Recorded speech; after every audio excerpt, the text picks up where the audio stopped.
GM കോമേഴ്സിലേക്ക് സ്വാഗതം. Accounting പഠിക്കാം.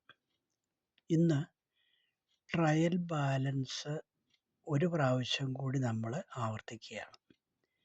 അപ്പോൾ അതിൻ്റെ ട്രയൽ ബാലൻസിൻ്റെ മോഡലാണിത്. അത് ട്രയൽ ബാലൻസ് ആസെറ്റ്. അത് ഒരു ദിവസത്തേക്കിന് മാത്രമേ ട്രയൽ ബാലൻസ് നിൽക്കുകയുള്ളൂ. ഇപ്പോൾ ട്രയൽ ബാലൻസ് വരുന്ന ഐറ്റംസ് ഏതൊക്കെയാണ്? അതായത് ലെഡ്ജർ അക്കൗണ്ടുകൾ നമ്മൾ ക്ലോസ് ചെയ്ത് ബാലൻസ് ചെയ്യും. അപ്പോൾ ഇത് ബാലൻസ് ക്യാരി ഡൗൺ അല്ലെങ്കിൽ ബാലൻസ് CD എന്നും ബാലൻസ് ബ്രോഡ് ഡൗൺ അല്ലെങ്കിൽ ബാലൻസ് ബ്രോഡ് ഫോർവേഡ് ഡൗൺ എന്നും രണ്ട് ഐറ്റം ഉണ്ട്. അപ്പോൾ അതിൽ ബാലൻസ് BD ആണ് നമ്മൾ ട്രയൽ ബാലൻസ് പ്രിപ്പയർ ചെയ്യാനായിട്ട് ഉപയോഗിക്കുന്നത്. ഇവിടെ അത് നമുക്കൊരു അങ്ങനെ ഒരു സ്റ്റേറ്റ്മെൻറ്റ് കിട്ടി. ആ സ്റ്റേറ്റ്മെൻറ്റ് നമ്മളെ ട്രയൽ ബാലൻസ് മോഡലിൽ ആക്കുകയാണ്. അപ്പോൾ ശ്രദ്ധിച്ചോളൂ. ആദ്യത്തേത് ക്യാപിറ്റൽ അക്കൗണ്ട്.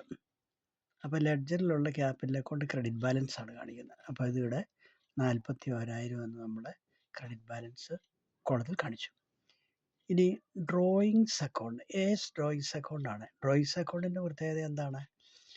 ഒരു ഓണർ അല്ലെങ്കിൽ ഒരു ബിസിനസ്സിൽ ആരാണോ ക്യാപിറ്റൽ മുടക്കിയിരിക്കുന്നത് അയാളുടെ സ്വകാര്യ ഉപയോഗത്തിന് അല്ലെങ്കിൽ പേഴ്സണൽ ആവശ്യത്തിനായിട്ട് പണം പിൻവലിച്ചു കഴിഞ്ഞാൽ അത് drawings account debtor to cash account എന്നാണ്. അപ്പോൾ ഡ്രോയിങ്സ് അക്കൗണ്ട് ഡെബിറ്റ് ബാലൻസ് ആണ് കാണിക്കുന്നത്. ഇനി അടുത്തത് ഓപ്പണിംഗ് സ്റ്റോക്കാണ് മൂന്നാമത്തേത്.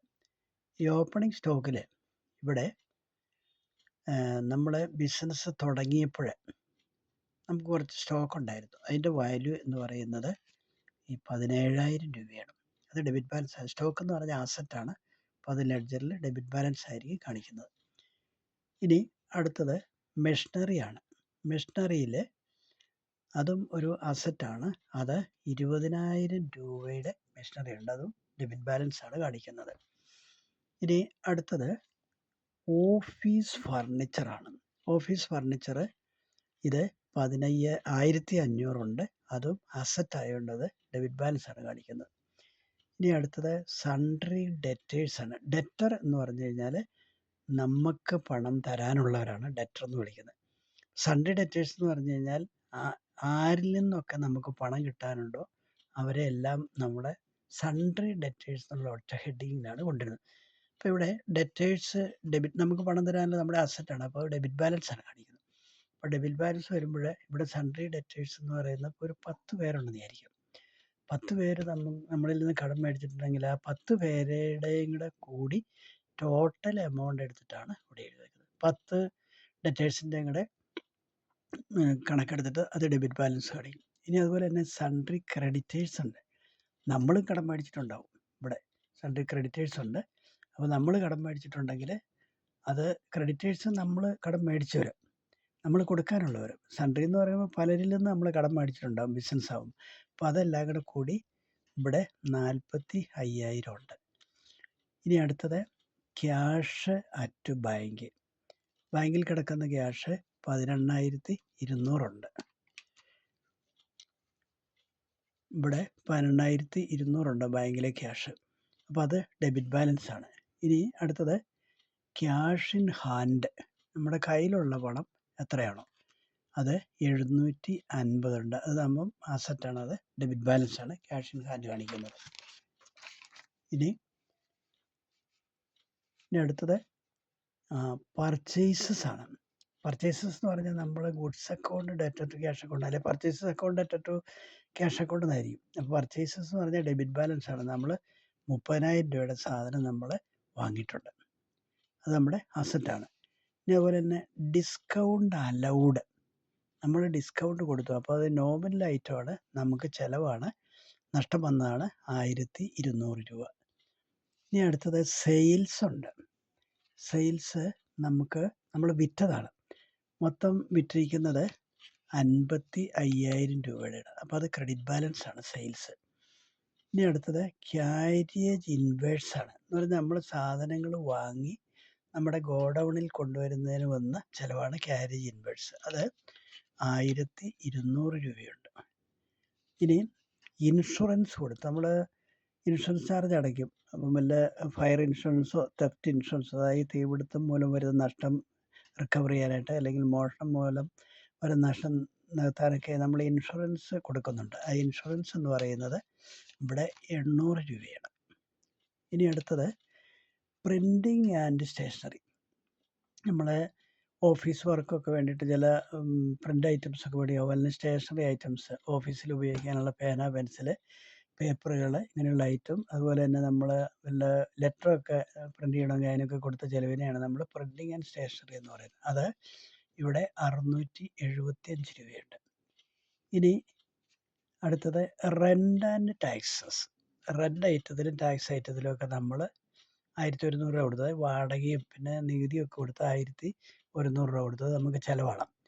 ഇനി ഓഫീസ് സാലറീസ് ഇവിടെ ഉണ്ട്. ഇവിടെ ഓഫീസ് സാലറി നമ്മൾ ശമ്പളം കൊടുത്തതാണ്. അത് 8300 രൂപ നമ്മൾ സ്റ്റാഫിന് ശമ്പളം കൊടുത്തിട്ടുണ്ട്. ഇനി അടുത്തത് റിട്ടേൺസ് ഇൻവേഴ്സ് ആണ്. നമ്മൾ വിറ്റ സാധനം നമുക്ക് തിരിച്ചു വന്നു കഴിഞ്ഞാൽ അത് നമ്മളെ റിട്ടേൺസ് ഇൻവേഴ്സ് വരും. നമ്മൾ കൊടുത്ത സാധനമാണ്, അത് മേടിച്ച കസ്റ്റമർ നമുക്ക് തിരിച്ചു കൊണ്ടുതന്നു. അപ്പോൾ അത് നമുക്ക് ഡെബിറ്റ് ബാലൻസ് ആണ്. ഇനി അതുപോലെ തന്നെ റിട്ടേൺസ് ഔട്ട്വേഴ്സ് ഉണ്ട്. അത് നമ്മൾ മേടിച്ച സാധനം നമ്മൾ തിരിച്ചു കൊടുത്തതാണ്, 925 രൂപയുടെ. ഇനി അടുത്തത് ബിൽസ് റിസീവബിൾ ആണ്. നമ്മൾ കടമായിട്ട് സാധനങ്ങൾ വിറ്റു, അതിന് പകരം നമ്മൾ രേഖ വാങ്ങി, അത് നമുക്ക് കിട്ടാനുള്ള പണത്തിനുള്ള രേഖയാണ് നമ്മൾ ബിൽസ് റിസീവബിൾ എന്ന് പറയുന്നത്. അത് നമുക്ക് 1700 രൂപയുടെ പണം നമുക്ക് കിട്ടാനുണ്ട്. ഇനി അടുത്തത് ബിൽസ് പേയബിൾ ആണ്. പേയബിൾ എന്ന് പറഞ്ഞു കഴിഞ്ഞാൽ നമ്മൾ സാധനം കടം മേടിച്ചിട്ടുണ്ട്, നമ്മൾ അതിന് പകരം നമ്മളൊരു ബിൽ ഓഫ് എക്സ്ചേഞ്ച് ഒപ്പിട്ട് കൊടുത്തിട്ടുണ്ട്, അത് 1600 ഉണ്ട്. അപ്പോൾ നമ്മൾ കൊടുക്കേണ്ടതാണ്. അപ്പം ഡെബിറ്റ് ലെഡ്ജർ അക്കൗണ്ടിൽ ഡെബിറ്റ് ബാലൻസ് BD ഡെബിറ്റ് ആണെങ്കിൽ അതെല്ലാം ഈ ഡെബിറ്റ് സൈഡിലും, ബാലൻസ് BD ക്രെഡിറ്റ് സൈഡിലാണെങ്കിൽ ഇതെല്ലാം ഈ ക്രെഡിറ്റ് സൈഡിൽ കാണിക്കും. ഇനി ഇത് കഴിഞ്ഞിട്ട് നമ്മൾ ഇതിന് രണ്ട് ടോട്ടൽ, ഈ തുല്യമായ ഡെബിറ്റിന് തുല്യമായ ക്രെഡിറ്റ് ഉണ്ട്. രണ്ട് ടോട്ടലും കൂടെ നോക്കുമ്പോൾ 1,33,525 വരും.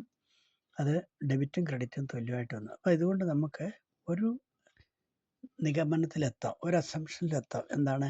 തുല്യമായ ഡെബിറ്റിന് തുല്യമായ ക്രെഡിറ്റ് വന്നിട്ടുണ്ട്. അതായത് ഡബിൾ എൻട്രി ഇവിടെ ഒരു പരിധി വരെ കറക്റ്റാണ്. ഇതിനെ നമ്മൾ അരിത്തമാറ്റിക്കലി ആക്യുറേറ്റ് എന്നാണ് പറയുന്നത്. അപ്പോൾ ഇങ്ങനെ നിങ്ങളുടെ പുസ്തകത്തിൽ ഇങ്ങനെ ഈ ട്രയൽ ബാലൻസിൻ്റെ ഒക്കെ ഫോമുണ്ട്, അതൊക്കെ നിങ്ങളൊന്ന് നോക്കി എടുത്തോളൂ. ഇനി നമുക്ക് അടുത്ത സ്റ്റെപ്പുള്ളത് ട്രേഡിംഗ് അക്കൗണ്ടാണ്. ഇത് ഫൈനൽ അക്കൗണ്ടിൻ്റെ ഭാഗമാണ്. ഫൈനൽ അക്കൗണ്ട് എന്ന് പറഞ്ഞാൽ മാനേജ്മെൻറ്റ് തീരുമാനിക്കുകയാണ് എന്ന് നമുക്ക് ബിസിനസ്സിൻ്റെ ഒരു അവസ്ഥ അറിയണമെന്നുണ്ടെങ്കിൽ അവർ ഏതെങ്കിലും ഒരു ഡേറ്റിൽ ഈ എല്ലാ ലെഡ്ജർ അക്കൗണ്ടുകളും ക്ലോസ് ചെയ്ത് ബാലൻസ് ചെയ്ത് നോക്കും. എന്നിട്ട് ആ ബാലൻസ് എടുത്ത് ട്രയൽ ബാലൻസ് പ്രിപ്പയർ ചെയ്യും. അപ്പോൾ ട്രയൽ ബാലൻസിൽ ഡെബിറ്റ് ഐറ്റവും ക്രെഡിറ്റ് ഐറ്റവും തുല്യമായിട്ട് വന്നു കഴിഞ്ഞാൽ അവിടെ അരിത്തമാറ്റിക്കലി ആക്യുറേറ്റ് എന്നാണ് പറയുന്നത്. ഇനി ഈ ബാലൻസ് എടുത്താണ് നമ്മൾ ഈ അടുത്ത trading account, profit and loss account, balance sheet നിർമ്മിക്കുന്നത്. ഇപ്പോൾ ട്രേഡിംഗ് അക്കൗണ്ട് എന്ന് പറഞ്ഞാൽ നമ്മൾ സാധനം വാങ്ങി വിറ്റു, അതിൽ നമുക്ക് ലാഭവും നഷ്ടവും എന്നറിയാം. ഇനി പ്രോഫിറ്റ് ആൻഡ് ലോസ് അക്കൗണ്ട് എന്ന് പറഞ്ഞു കഴിഞ്ഞാൽ നമുക്ക് വരുന്നിരിക്കുന്ന നോമിനൽ ഐറ്റംസ് എല്ലാമാണ് പ്രോഫിറ്റ് ആൻഡ് ലോസ് അക്കൗണ്ടിൽ എടുക്കുന്നത്. അപ്പോൾ നോമിനൽ ഐറ്റം എന്ന് പറഞ്ഞാൽ എക്സ്പെൻസസും ഇൻകമാണ്. ഇപ്പോൾ നമ്മുടെ ബിസിനസ് നടത്തിക്കൊണ്ട് പോകാൻ വേണ്ടി നമുക്ക് വരുന്ന ചിലവുകളാണ്. സാലറി കൊടുത്തു, റെൻറ്റ് കൊടുത്തു, ടെലിഫോൺ ചാർജ് കൊടുത്തു, ഇൻഷുറൻസ് ചാർജ് കൊടുത്തു, പിന്നെ ഇലക്ട്രിസിറ്റി ചാർജ് കൊടുത്തു. ഇതെല്ലാം ചിലവുകളാണ്. അപ്പോൾ അതെല്ലാം നമ്മുടെ ലാഭത്തിൽ നിന്ന് കുറയണം. അതുപോലെ തന്നെ നമുക്ക് വരവുകളും ഉണ്ടാവും. അതായത് ഇൻട്രസ്റ്റ് നമുക്ക് കിട്ടി, അതുപോലെ തന്നെ കമ്മീഷൻ കിട്ടി, ഡിസ്കൗണ്ട് കിട്ടി, ഇങ്ങനെയൊക്കെയുള്ള റെൻറ്റ് കിട്ടി, ഇങ്ങനെയൊക്കെയുള്ള വരവുകളും ഉണ്ട് നോമിനൽ ഐറ്റം. അപ്പോൾ വരവുകളുണ്ടെങ്കിൽ ഇതെല്ലാം നമ്മൾ ഈ പ്രോഫിറ്റ് ആൻഡ് ലോസ് അക്കൗണ്ടിൽ എഴുതി വെക്കും. ഇനി അതേ ഡേറ്റിൽ തന്നെ നമുക്ക് ഏതൊക്കെ സ്വത്തുക്കൾ, അല്ലെങ്കിൽ അസറ്റ്സ് എന്നാണ് പറയുന്നത്, ഏതൊക്കെ സ്വത്തുക്കൾ നമ്മുടെ കയ്യിലുണ്ട്, ഏതൊക്കെ ബാധ്യതകൾ നമ്മുടെ കയ്യിലുണ്ട്.